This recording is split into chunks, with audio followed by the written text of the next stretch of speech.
كريم عبد الفضيل حسين، والشهرة كريم فرعون مصر، من مواليد اسيوط، مركز ابنوب الحمام. انا يوميا على الله احب اكل الجزاز، اكل المواس، اكل اللحوم النيه، فراخ نيه، حمام، سمك، اي حاجه نيه كده مش مستويه بحبها بستطعمها، اكلها بيبقى لذيذ بالنسبه لي يعني. قست القوه بتاعتي 360 حصان زي ما انت شفت. اشد العربيه بصباعي باي صابع من الصابع الخمسه اللي انت شايفهم دول، اشد بسناني، العربيه تيجي لقدام وانا بجيبها لورا.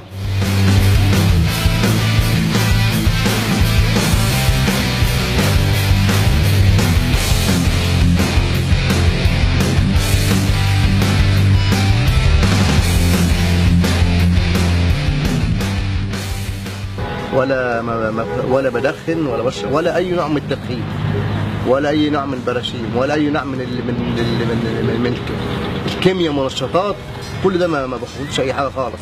النوم ده سبحان الله وتعالى من يوم ما اتولدت لحد النهارده سن 38 سنه مفيش نوم خالص نهائي. الليل والنهار عندي واحد. برضه الاولاد معايا كده، معايا احمد ومحسن ونورهان برضه يعني واخدين الحاجات دي مني يعني.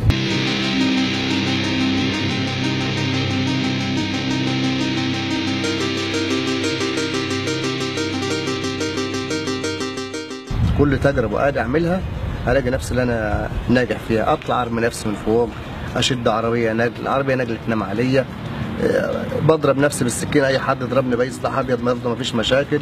انا بمثل جدي اللي هو ابو زيد الهلالي، ابو زيد الهلالي سلامه، اللي هو الاسطوره، التاريخ بتاع زمان. نفسي ان انا اخدم بلدي، اعمل حاجه حلوه اقدمها لمصر بين العالم، الدول الاوروبيه والعربيه والدول دي كلها.